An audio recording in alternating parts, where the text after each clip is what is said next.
Ibrahim Danielis SPD, berasal dari SMA 3 Batu Sangkar, Kabupaten Tanah Datar, Provinsi Sumatera Barat. Pada pertemuan hari ini kita akan membahas tentang belanja negara. Belanja negara adalah kewajiban pemerintah pusat yang diakui sebagai pengurangan nilai kekayaan bersih.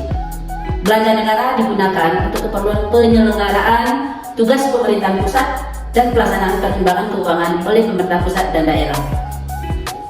Belanja negara merupakan salah satu instrumen kebijakan fiskal yang sangat strategis karena pemerintah dapat secara langsung melakukan intervensi anggaran untuk mencapai sasaran program pembangunan yang ditetapkan. Belanja negara terdiri dari 3. Yang pertama, menurut fungsi. Yang kedua, menurut organisasi. Yang ketiga, menurut jenis pengeluaran atau jenis belanja. Dan pada pertemuan hari ini kita akan membahas tentang belanja negara menurut organisasi. Belanja negara menurut organisasi adalah pengelompokan alokasi anggaran belanja sesuai dengan struktur organisasi kementerian atau lembaga.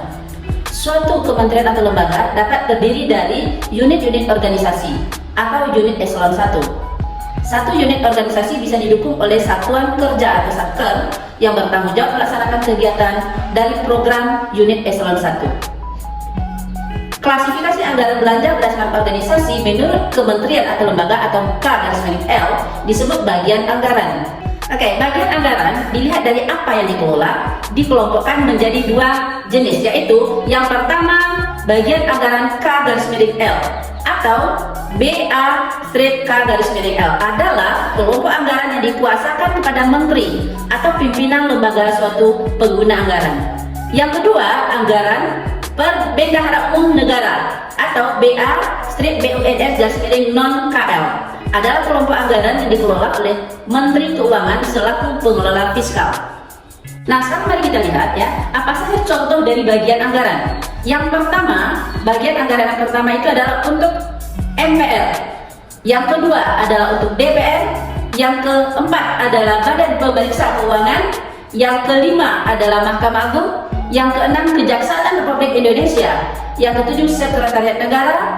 10, Kementerian Dalam Negeri. 11, Kementerian Luar Negeri. 12, Kementerian Pertahanan. 13, Kementerian Hukum dan Hak Asasi Manusia RI. 15, Kementerian Keuangan.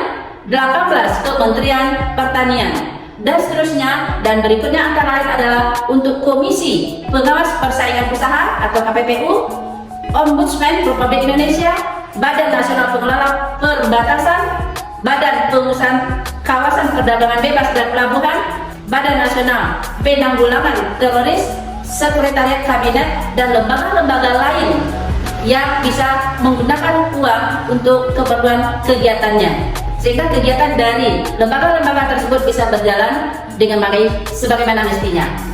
Untuk apa saja contoh-contohnya bisa dilihat pada tabel berikut ini. Kriteria suatu organisasi dapat diusulkan sebagai bagian anggaran. A. Pada prinsipnya, sebuah bagian anggaran diberikan kepada organisasi atau lembaga negara yang dibentuk untuk melaksanakan salah satu fungsi pemerintahan atau melaksanakan tugas khusus dan bertanggung jawab langsung kepada Presiden. Yang kedua, dasar hukum pembentukannya berupa undang-undang, PP atau Perpres yang menyatakan bahwa pimpinan organisasi atau lembaga berkenaan ditetapkan sebagai pengguna anggaran. Yang ketiga, pengguna anggaran merupakan pejabat setingkat menteri atau pimpinan lembaga pemerintahan atau non-kementerian. Yang keempat, unit kesekretariatan yang dibentuk untuk membentuk pelaksanaan tugas-tugas lembaga dimaksud setingkat dengan eselon 1.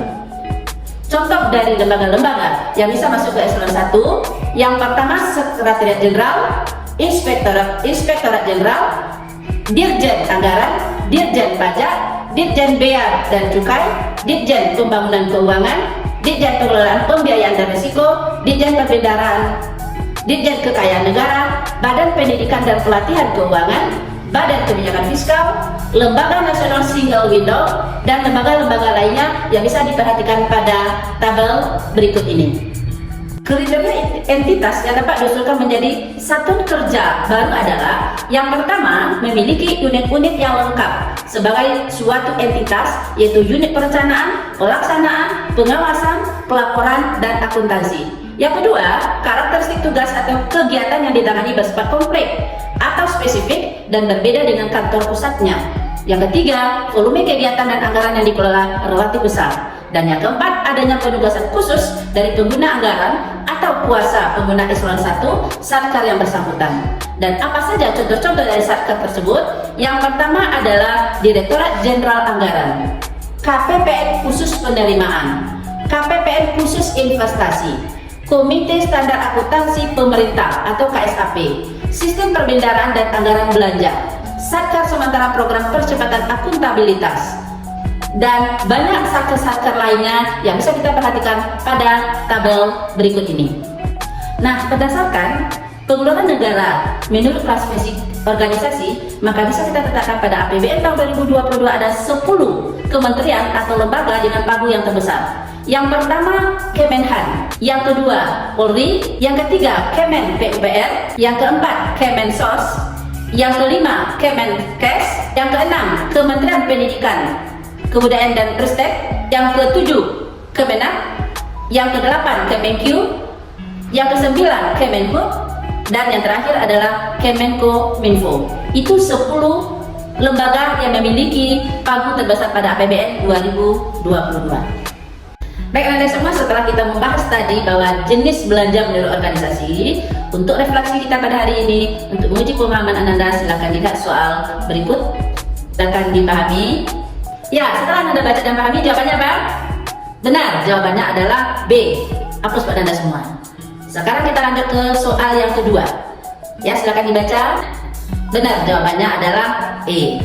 Oke, Anda semua, pertemuan hari ini kita cukup sampai di sini. Wassalamualaikum warahmatullahi wabarakatuh.